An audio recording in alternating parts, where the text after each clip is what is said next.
सुमन। मामा रवा की होश आ गई। तोहर छोटका मामा कैसन बाड़ा? अब ठीक बानी भैया। सुमन मामा जी ठीक बानी। रवा लोग के कुछ ना होई मामा जी। हम बानी ना, रवा लोग के कुछ ना होके दे।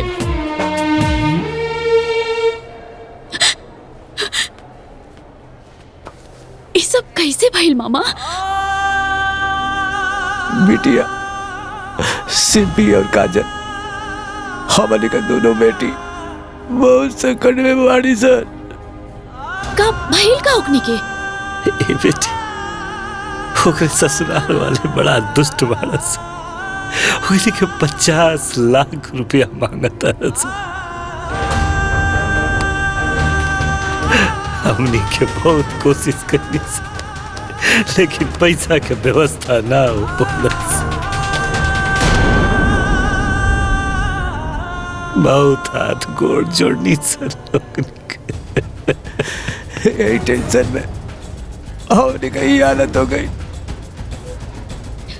ना जाने हम हमार दोनों बेटी कैसा लोइए सर। हमने के बड़ा डर लगा था बेटी। क्या करी कुछ समझे में नहीं कहा ये बेटी। उन्होंने के बचा ला बेटी।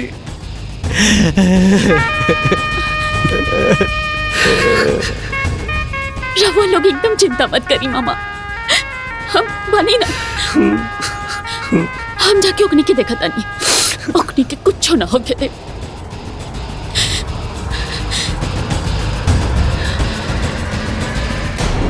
काजल, सिंपी, काजल, कहाँ बाड़ू?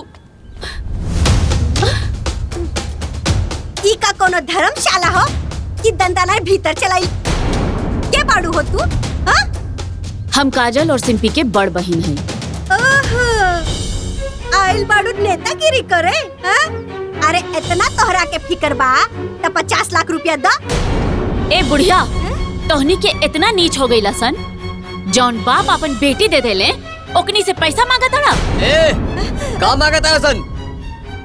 आखिर में वो घर से हमने के मिलने का बा? दोसर के घर लूट के आपन घर भरे में शर्म नहीं खियावत? काहे के शर्म हो? ओकनी के संपत्ति पे हमनिए के हक बा। वैसे भी हमनी के तो मुर्गी फार्म खोले के बा, ओकरा लिए पैसा तो चाहिए। टका गुंडागर्दी करबा? मर्द बाड़ा लोग तो अपन मेहनत से पैसा कमावा और मुर्गी फार्म खोला। और ना हो तो कटोरा लेकर सड़क पर बैठ जा भीख मांगे खातिर। ए, भाषण मत दा, ठीक है? पैसा दे क्या था पैसा दा। न तो जैसे दोनों बुढ़ियन के मार के भगाइले रहनी नू, वैसे तोहरा के मार के भगाई। अच्छा मारब, मारब, मार के भगावा लो। मार, मार एक रख के, मार। तोड़ तो सुमित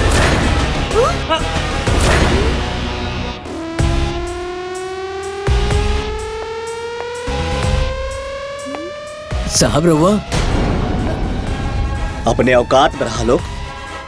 अतहनी के जाने खातिर बता दे कि ई हमार धर्म पत्नी है। साहब हमने के माफ कर दी साहब। हमने से बहुत बड़ा गलती हो गई साहब। मैडम माफ कर दी मैडम, बहुत बड़ी गलती। मैडम माफ कर दी हमने के। अब हमने से बहुत बड़ा गलती हो गई साहब। अच्छा ठीक बात, खड़ा हो जा लोग। अगर हम एक फोन करती ना तब महिला उत्पीड़न के केस में तहनी के सारा जीवन चक्की पिसत पिसत पिसा जाए। ना साहब, हमने के माफ कर दी। हमने से बहुत बड़ी गलती हो गई बा साहब। हमार बेटा लोगन के माफ कर दी साहब, माफ कर दी। हाथ जोड़तानी साहब, हाथ जोड़तानी। सर हमने के माफ कर दी। हमने के स्वार्थी हो गए रहनी सर। सर हमनी के को रुपया ना चाहिए सर। हमनी के माफ कर दी, हमनी से बहुत बड़ा गलती हो गई। उ लोगन के हम लक्ष्मी बना के पूजब सर। हमनी के को पैसा ना चाहिए मैडम। हमनी बहुत स्वार्थी हो गए रहनी जा। हाँ। मैडम हमनी के को पैसा ना चाहिए। हाँ। हमनी के कुछ ना चाहिए। माफ कर दे जा ना। हमनी के। तोहरा लोगन के मदद के जरूरत तब बा। ए जी 50 लाख रुपए की चेक काट के दे दी। ठीक बा सुमन। ए बाबूनी, हम कहने ना हमने के पैसा ना चाहिए, बस हमने के माफ कर दो। ना चाहिए। माफ कर दो। माँ जी, हम ही पैसा बड़ बहन होखला के नाते अपना छोट बहनोई लोग के देता नहीं। अब ये लोग अपना जीवन में अच्छा रास्ता अपनाई, अच्छा काम करी और आगे बढ़ी। अब हमरा दोनों बहन के बुला दी लोग। हे बेटा हाँ, बुलाओ। बुला के लाओ तनी। बुलाओ।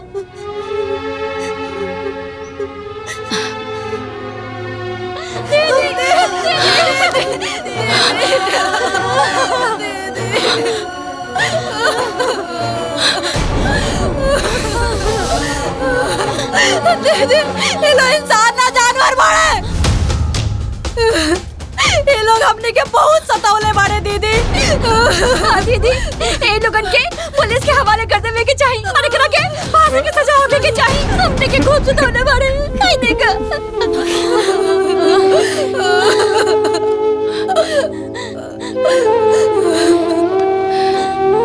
ये लोग अब अपन गलती खातिर शर्मिंदा बाड़न लोग।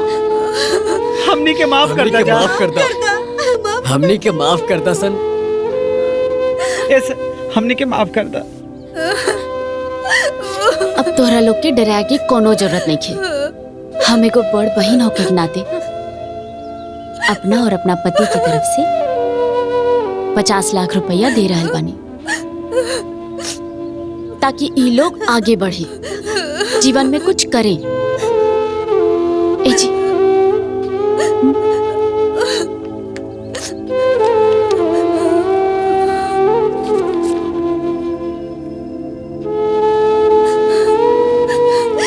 दीदी, ये 50 लाख रुपया तू दे रहल बाड़ू? हाँ, और ये 50 लाख रुपया तोहरा जीजा जी के मेहनत के कमाई बा। दीदी, ये सब कैसे दीदी? ये सब हम बाद में बताई। अभी हमरा साथे चला, काहे कि दोनों मामा के एक्सीडेंट हो गइल बा।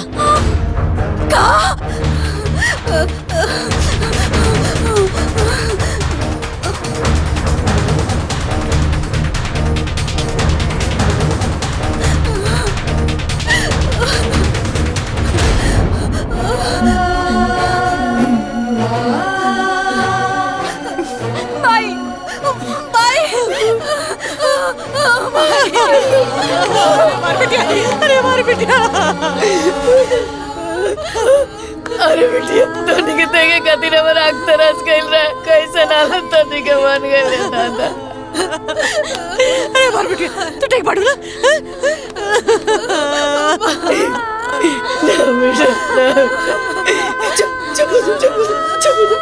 भगवान, तू आ गई लो। राक्षसन के चंगुल से चढ़ के आ गई लो। भाई, हम पापा के देखे जाता नहीं। हाँ भाई, बाबूजी कहाँ पड़े? चल दीदी।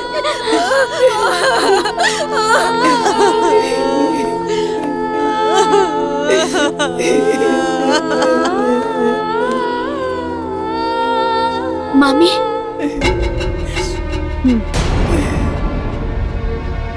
चिंता के कोनो बात नहीं खे। मामा लोग फिर आ गेले ते का देखेल बड़ा का इतर मामा मार गइल बड़ा की जिंदा बड़ा। अरे कल श्राप लागल बा अपनी के परिवार पर, श्राप लागल बा। अरे कल वो ये बनू से देख देख हमनी के सुहागा भी जिंदा बा। देख देख। अरे हमनी के बेटी तोरा ने बिना बाप के नहीं की सर, हमनी के बाप जिंदा बा, जिंदा। अरे तोर भी पता हमनी के ना खाई रे, ते भी पता इस भी पर। तू कलंक है, तू मलूस है। तू हमनी के चबाई डाल बाड़े रे। तू डाय नहीं। बस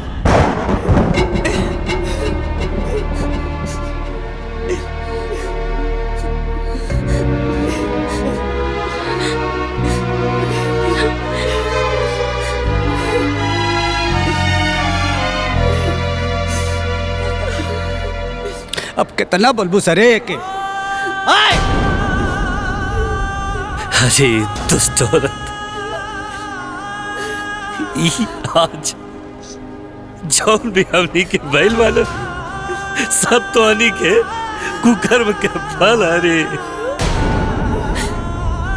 अरे बिना माई बाप के बेटी के तोरी के रोआ रोआ के मुआ डाला सर रे, मत मुआवा सर रे। अरे कल ही आज हमनी के जिंदा है सर ना कर दे ना।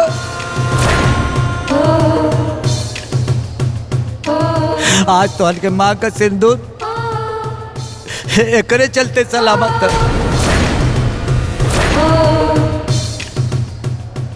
अरे कुतिया, पूरा अस्पताल का खर्चा ये उठो ले बिया।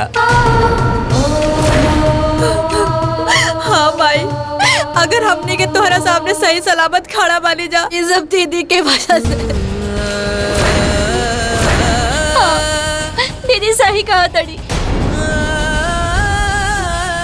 ये 50 लाख रुपए ले जाके दिहली हम आई। अब तेकरा के बकस तलो, अब तेकरा के रोआवल छोड़ तलो।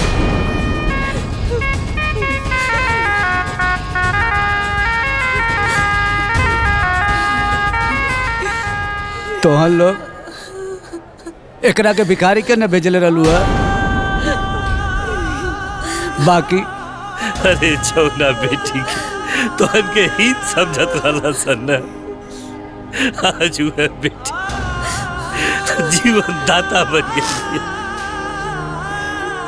हमनी खातिर भगवान बन के आइल बिया।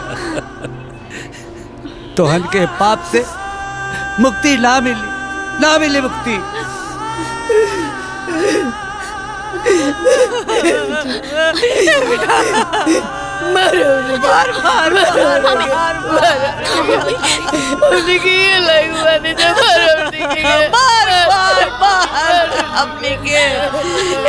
सजा हमने के खातिर बहुत कम। बार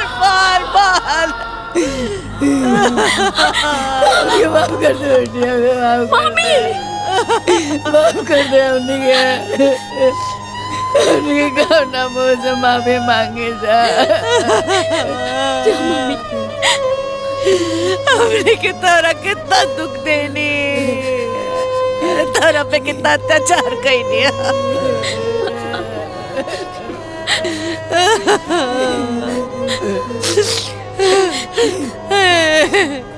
बेटी हमरा के माफ कर दे बेटी,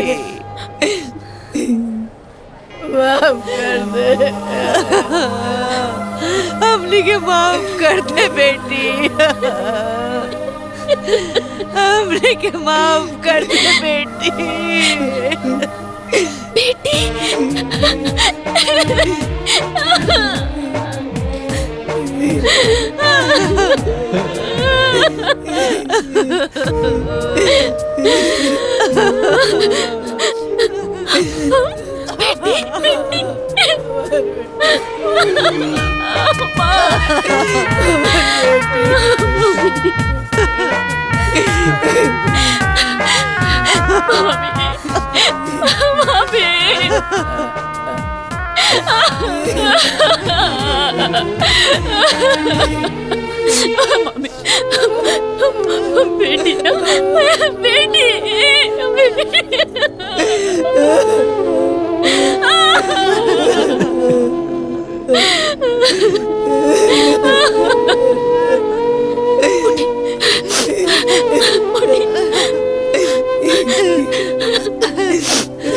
बिटिया, तो हमारी बिटिया है।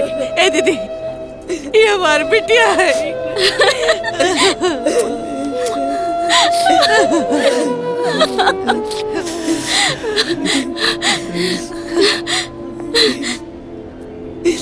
ए बेटी, तारा के तम देख लेनी, पर तमाच कहाँ पड़े।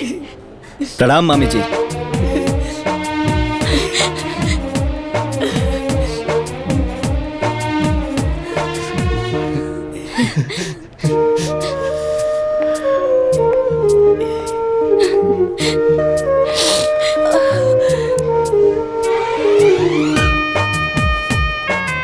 हम है राउर भिखारी दमाद। मेहमान जी, अरे वैसे हमने के हाथ जोड़ के माफी मांगे तो अरे नहीं मामी जी, भगवान हमने के प्रायश्चित करे खातिर ई सारा घटना रचला।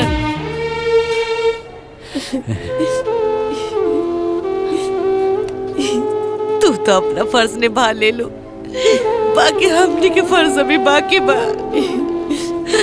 हमनी के तू दोनों जाने के अपना घर से विदा करब चाहता है। बिल्कुल सही कहता नहीं मामी जी, ये तो हमने के सौभाग्य की बात हुई।